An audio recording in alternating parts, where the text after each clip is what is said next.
Hello दोस्तों, एक बार फिर से स्वागत है आपका हमारे यूट्यूब चैनल शिखर स्टडी पॉइंट पर। दोस्तों, ये जो प्रश्न आप देख रहे हैं इसका सही जवाब आपको बताना है। कौशिक समिति ने प्रस्तावित उत्तराखंड राज्य में कितने मंडलों की सिफारिश की थी? ऑप्शन है 2, 3, 4 या फिर इनमें से कोई नहीं। तो दोस्तों ये आपको बताना है कौशिक समिति ने उत्तराखंड में कितने मंडलों की सिफारिश स्थापना की सिफारिश की थी, तो ये आपको बताना है। अब बात करते हैं जो कल का प्रश्न था उसकी। कल का जो प्रश्न था, सबसे कम अनुसूचित जनजातियों की आबादी किस जनपद की है? तो रुद्रप्रयाग लगभग सभी ने सही उत्तर दिया हुआ है। सबसे कम अनुसूचित जनजातियों की आबादी रुद्रप्रयाग में 386, इन्होंने बिल्कुल सही बताया हुआ है। तो 386 है और रुद्रप्रयाग में है, तो ये लगभग सभी ने सही उत्तर दिया। इन्होंने चंपावत बताया लेकिन चंपावत तो नहीं है, तो रुद्रप्रयाग इसका सही उत्तर है। रुद्रप्रयाग सबसे कम लगभग सही ने सभी सही उत्तर दिया है। तो आज का भी प्रश्न आपको बताना है। अब बात करते हैं आज के इंपोर्टेंट क्वेश्चनों की। तो शुरुआत होगी दोस्तों हिंदी से, और हिंदी का पहला प्रश्न है वृक्क का तद्भव है, तो ये आपको बताना है। वृक्क का तद्भव है, इनमें से आपको बताना है भादो, भगत, भंवर, तो इसका सही उत्तर हो जाएगा भेड़िया, ऑप्शन नंबर डी। वृक्क जो तद्भव है इसका ये हो जाएगा भेड़िया, ऑप्शन नंबर डी। अगला प्रश्न है निम्नलिखित विकल्पों में से उपसर्ग रहित है, यानी कि जिसमें उपसर्ग नहीं है। अब जैसे यहाँ पर आपको विज्ञान में वि दिख गया, अधिवक्ता में अधि दिख गया, प्राचार्य में परा दिख गया, तो लेकिन छात्र में यहाँ पर कोई भी उपसर्ग किसी भी तरह का यहाँ पर नहीं है, तो ऑप्शन नंबर सी हो जाएगा हमारा बिल्कुल सही उत्तर। बढ़ते हैं अगले क्वेश्चन की तरफ। अगला क्वेश्चन है अचकचाया का अर्थ है, तो ये यहाँ पर पूछा गया है अचकचाया का अर्थ है, तो ये आपको यहाँ पर बताना है। नाराज होना, चौंक उठना, खा जाना, तो ये घाव करना, तो ये उसका सही उत्तर हो जाएगा चौंक उठना। तो आयोग कुछ अलग से इस तरह के पूछता है, और ये शायद ही आपको पहले आपने कहीं एग्जाम में देखा होगा। तो अचकचाया का अर्थ हो जाएगा चौंक उठना, ऑप्शन नंबर बी। अगला क्वेश्चन है पवन शब्द में संधि है, वृद्धि संधि, गुण संधि, ऑप्शन देखिए सभी के सभी यहाँ पर उसे ज़्यादातर स्वर संधि की व्यंजन संधि तो होगी नहीं, तो पवन में हो जाएगा कौन सी संधि? तो ये हो जाएगी अयादी संधि, ऑप्शन नंबर डी। इसका संधि विच्छेद करेंगे तो पो धन अन, ये हो जाएगा पवन। और पावन में करेंगे इससे पा पो धन, इस तरह से डबल वाला हो जाएगा ये, तब बन जाएगा पावन, और पो धन अन हो जाएगा ये पवन। तो अयादी संधि, अब जिसका नाम पवन होगा वो सोच रहा होगा कि अयादी संधि है, तो इसका सूत्र हो जाएगा ऑप्शन नंबर बी। अगला प्रश्न है वह इतना कमजोर है कि चल भी नहीं सकता, ये कहाँ गया? वह इतना कमजोर है कि चल भी नहीं सकता, मैं चल भी नहीं सकता है, तो इनमें से आपको बताना है कि क्या होगा। तो मैं कि चल भी नहीं सकता, ये क्या है, ये आपको यहाँ पर बताना है। तो इसका जो आयोग के द्वारा उत्तर दिया गया था क्रिया विशेषण उपवाक्य था, ये दिसंबर 2019 में से पेपर हुआ था, तो इसका सही उत्तर हो जाएगा क्रिया विशेषण उपवाक्य, ऑप्शन नंबर डी। अगला प्रश्न है निम्नलिखित में स्त्रीलिंग शब्द है। स्त्रीलिंग शब्द है यानी कि यहाँ पर 3 तो होंगे पुल्लिंग होंगे, बाकी हमारा देश का जो संविधान है तो संविधान तो पुल्लिंग है। प्रवेश कर लिया तो ये भी हो जाएगा हमारा पुल्लिंग। परिवहन, तो परिवहन भी हो जाएगा पुल्लिंग। बाकी गवेषणा जो है यही हो जाएगा हमारा स्त्रीलिंग, तो ऑप्शन नंबर ए हो जाएगा हमारा स्त्रीलिंग, ऑप्शन नंबर ए गवेषणा। अगला क्वेश्चन है हिंदी व्यंजनों में क वर्ग की सभी ध्वनियाँ हैं, तो क वर्ग की जो सभी ध्वनियाँ हैं वो कंठी हो जाएंगी, ऑप्शन नंबर ए। बाकी अल्पप्राण जो हैं, अल्पप्राण 1, 3, 5 अल्पप्राण, बाकी 2, 4 जो हो गए महाप्राण।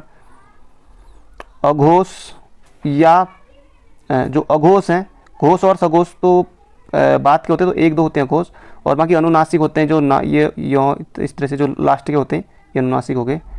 तो इसका सूत्र हो जाएगा क वर्ग की सभी ध्वनियाँ ये हो जाएंगी कंठी। अगला प्रश्न है शब्द में प्रयुक्त वर्णों की सही क्रमिकता को कहते हैं, तो इसमें भी कई लोगों को लगेगा कि इसका उत्तर जो है, पर आयोग ने जो दिया था वही आपको बताऊंगा मैं। शब्द में प्रयुक्त वर्णों की सही क्रमिकता को कहते हैं वर्तनी, शुद्धता, व्यवस्था या फिर क्रमबद्धता। कई क्रमबद्धता की तरफ जाएंगे, कई शुद्धता, पर जो उत्तर दिया गया था ये वर्तनी दिया गया था, इसका सही उत्तर हो जाएगा ऑप्शन नंबर ए। शब्द में प्रयुक्त वर्णों की सही क्रमिकता को कहते हैं, तो ये कहते हैं वर्तनी, तो ऑप्शन नंबर ए हो जाएगा हमारा बिल्कुल सही उत्तर। अगला प्रश्न है राजभाषा अधिनियम अस्तित्व में आया। बाकी ऑप्शन दूर दूर के हैं, बाकी जो लूसेंट में फर्स्ट चैप्टर है उसमें आसानी से मिल जाएगा, लाल में कलर में जो लिखा हुआ है वहाँ पर भी।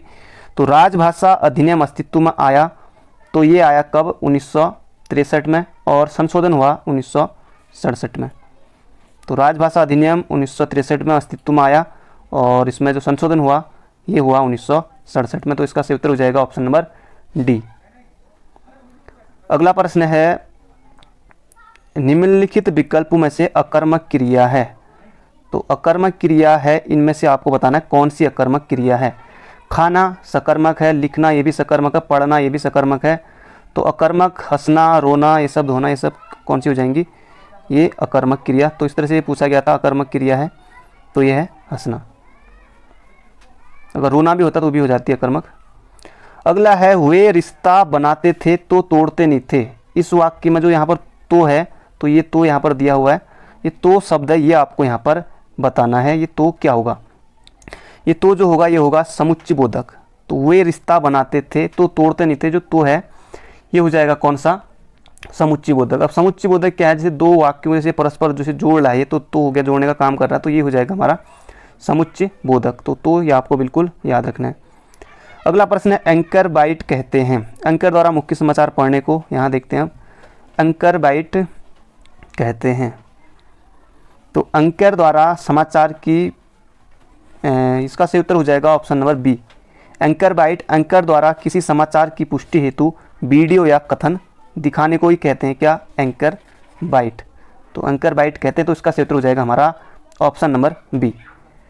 अगला क्वेश्चन है, निम्नलिखित विकल्पों में से ध्वन्यार्थक शब्द है। तात्पर्य, अश्रु, अदृश्य, यानी कि ध्वन्यार्थ जो डबल डबल, तो छम छम हो जाएगा इसका सही उत्तर ऑप्शन नंबर डी। अगला क्वेश्चन है, उर्दू शब्द है। तो उर्दू शब्द ये भी आपको आसानी से बुक में मिल जाएगा। तो बाकी आयोग कोई भी एक शब्द उठाता है और उसको सीधे सीधे पूछ लेता है। उर्दू शब्द है, तो उर्दू शब्द है तुर्की भाषा का। तो ऑप्शन नंबर बी हो जाएगा इसका सही उत्तर। उर्दू शब्द है किस भाषा का है, तुर्की भाषा का। तो अब बढ़ते हैं अगले क्वेश्चन की तरफ। और अगला क्वेश्चन है, उत्तराखंड में ऐपण संबंधित है भित्ति चित्र से, धरातल से। पर इनमें दोस्तों ये दोनों को करना पड़ेगा, लेकिन ये आयोग ने डिलीट कर दिया था ये प्रश्न, क्योंकि इसमें 6 क्वेश्चन डिलीट हुए थे। और मतलब कि माना आगे को भी कोई एग्ज़ाम आप देते हैं, क्योंकि बहुत सारे एग्जाम है, तो एग्ज़ाम तो आपको देने ही है खैर। पर जैसे इसमें 6 क्वेश्चन डिलीट हो गए थे, तो 6 ही क्वेश्चन लगभग सभी को इसमें मिल गए थे। माना जैसे किसी के 110 आ रहे हैं, तो वैसे तो 6 क्वेश्चन डिलीट हो गए तो उसके 116 हो गए थे। तो इस तरह से ये हो जाता, जहाँ से जितने भी आ रहे हो तो इसमें 6 को जितने डिलीट हो गए तो इसमें नंबर बढ़ गए। तो इसका सही उत्तर भित्ति चित्र और धरातल हो जाएगा। अगला क्वेश्चन है, निम्नलिखित में से कौन सा एक सुपर कंप्यूटर नहीं है।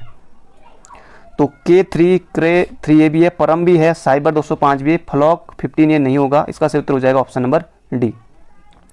अगला क्वेश्चन है, निम्न में से किस किले को फोर्ट मायरा किला भी कहा जाता है। तो ये आपको यहाँ पर बताना है। फोर्ट मायरा, राजमुकुम का किला तो सोमचंद ने बनाया था चंपावत में, तो बाकी मल्ला महल, उद्योग, खगमरा या फिर लाल मंडी। तो खगमरा तो नहीं, भीष्मचंद। तो इसका सही उत्तर हो जाएगा लाल मंडी किला। लाल मंडी किला फोर्ट मायरा भी कहा जाता है और बनाया था कल्याण चंद ने 1563 के आसपास।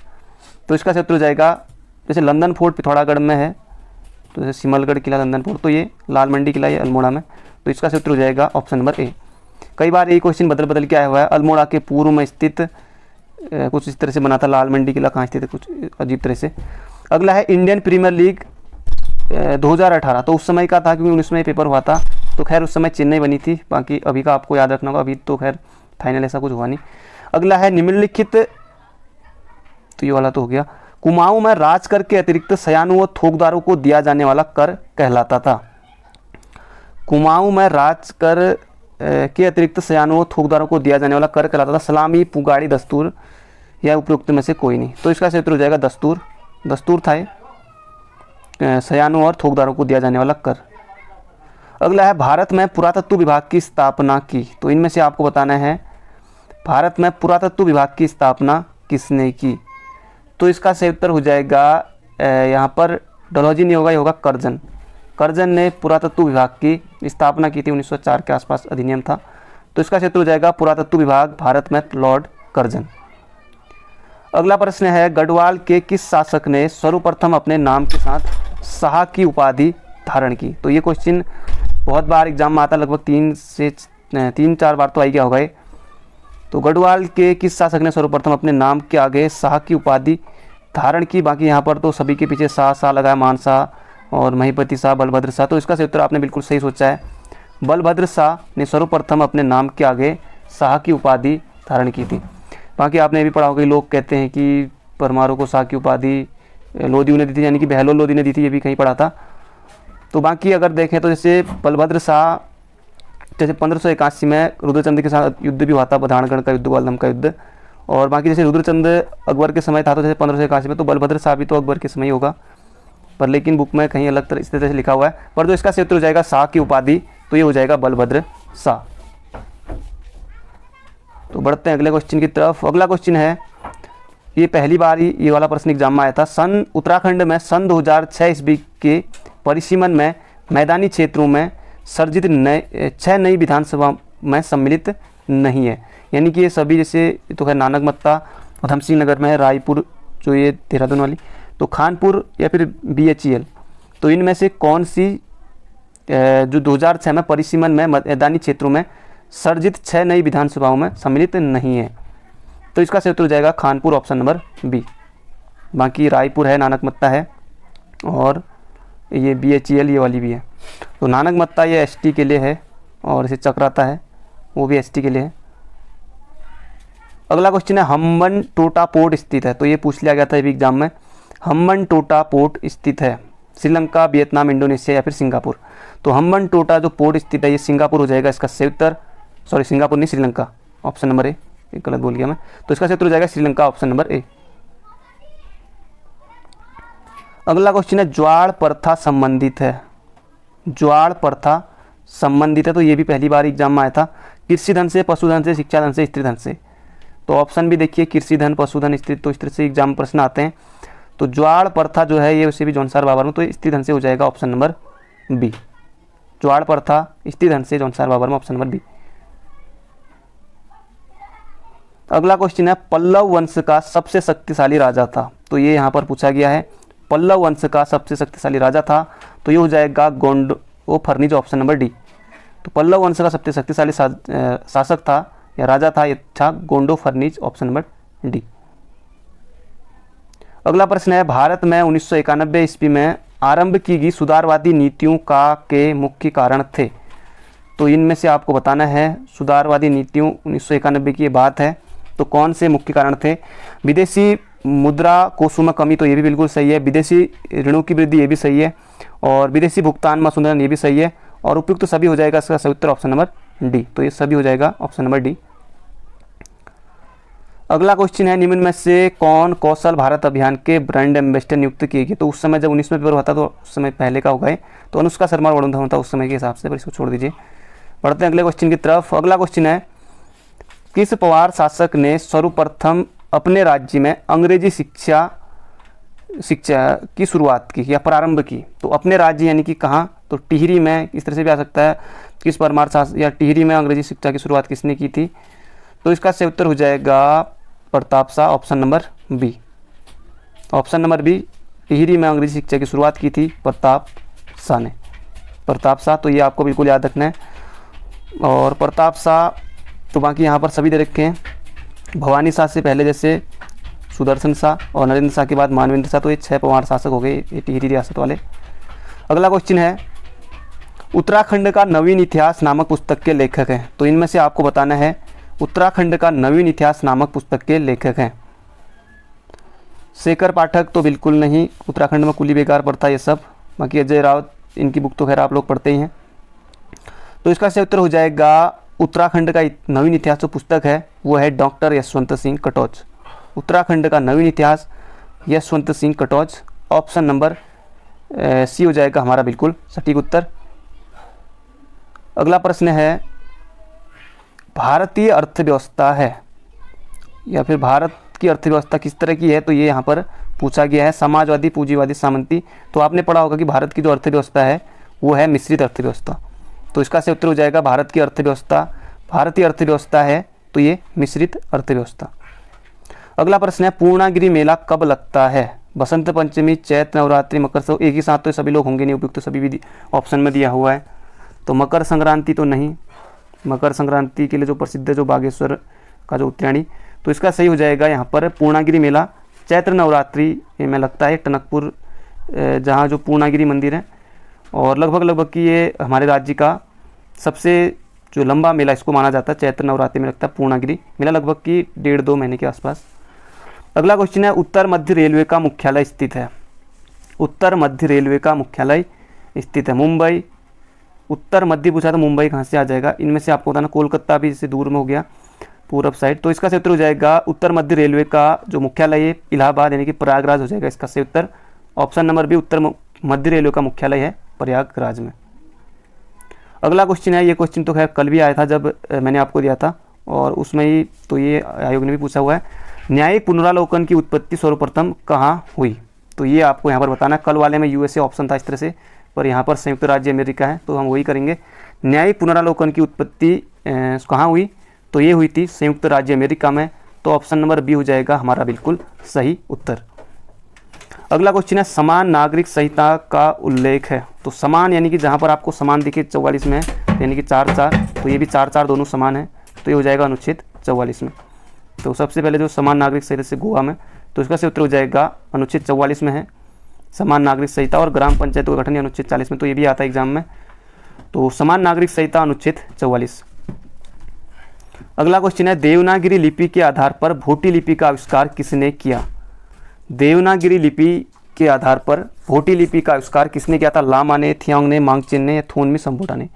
अब ऑप्शन भी ऐसे हैं यहाँ पर, तो इसका सही उत्तर हो जाएगा देवनागरी लिपि की। जैसे कुमाऊनी की कौन सी लिपि है? देवनागरी होगी। हिंदी की, गढ़वाली की, सब देवनागरी है। तो इसी के आधार पर, देवनागरी लिपि के आधार पर भोटी लिपि का आविष्कार किसने किया था?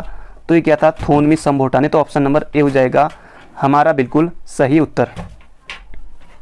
अगला प्रश्न है, ई लर्निंग में सम्मिलित है कंप्यूटर आधारित प्रशिक्षण, ये भी सही है। वेब आधारित प्रशिक्षण, ये भी सही है। तो ऑप्शन नंबर सी हो जाएगा इसका सही उत्तर। क और ख दोनों, ई लर्निंग में कंप्यूटर आधारित प्रशिक्षण और वेब आधारित प्रशिक्षण, तो दोनों हो जाएंगे।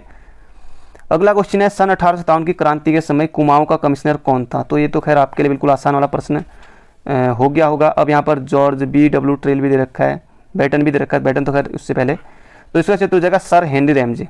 1857 यानी कि 1856 में ही ये कुमाऊं कमिश्नर बन गए थे। हालांकि उससे पहले इन्होंने असिस्टेंट कमिश्नर और भी रूप में बहुत कार्य किया था। तो 1856 से 1884 तक थे। बाकी इसके बीच में जो भी घटनाएं हुई होंगी, तो जैसे 1874 में पटवारी के जो राजस्व पुलिस व्यवस्था लागू की, जो भी मिले आपको 1856 से लेके 84 के बीच में कौन कमिश्नर था, तो आएगा तो sir Henry Ramsay, option number C. अगला प्रश्न है, मगध महाजनपद की राजधानी थी? तो इसका सही उत्तर हो जाएगा पाटलिपुत्र। मगध महाजनपद की राजधानी थी पाटलिपुत्र। अगला प्रश्न है, प्रसिद्ध सदैई रचना किस लेखक की कृति है? भवानी दत्त थपलियाल, विद्यासागर नौटियाल को तो पहाड़ का प्रेमचंद्र कहा जाता है, श्री चंद्रमोहन रतूड़ी या फिर तारादत्त गरोला? तो सदैई नामक जो रचना है, ये भी परीक्षाओं में आपको आसानी से मिल जाएगा, Taradatt Gairola, option number B इसका सही उत्तर। सदैई नामक रचना है तारादत्त गरोला की, तो ये आपको बिल्कुल याद रखना है, और इसमें करुण रस की प्रधानता है। अगला क्वेश्चन है दोस्तों, ये आज हमारा आखिरी क्वेश्चन है, कौन सी जनजाति लकड़ी की शिल्पकला या फिर लकड़ी की काष्ठ कला, कुछ भी आयोग जैसे बदल बदल के प्रश्न पूछता है, तो कौन सी जनजाति लकड़ी की शिल्पकला के लिए जानी जाती है? तो यहाँ पर दो ही ऑप्शन है, तो इसका सही उत्तर हो जाएगा हमारा कौन सी, जो पिथौरागढ़ में रहती है, जिसकी सबसे कम आबादी है, तो ये राजी हो जाएगा इसका सही उत्तर पिथौरागढ़ में। तो राजी के जो आवास को रोतिउड़ा कहते हैं, पिथौरागढ़ में रहती है, और झूम विधि से भी लोग कृषि करते हैं राजी। पिथौरागढ़ में भोटिया भी बहुत मात्रा में मिलती हैं। तो इसका सही उत्तर हो जाएगा लकड़ी, जनजाति लकड़ी की शिल्पकला के लिए राजी। तो राजी यहाँ पर है नहीं, तो इसका सही उत्तर हो जाएगा राजी। तो दोस्तों ये थे आज के हमारे इंपॉर्टेंट क्वेश्चन। बाकी कल को मिलेंगे एक धमाकेदार वीडियो में, तो अपना ध्यान रखिए, पढ़ते रहिए जहाँ से मिल रहा है। तो मिलेंगे बहुत जल्दी। Thank you friend, thank you so much.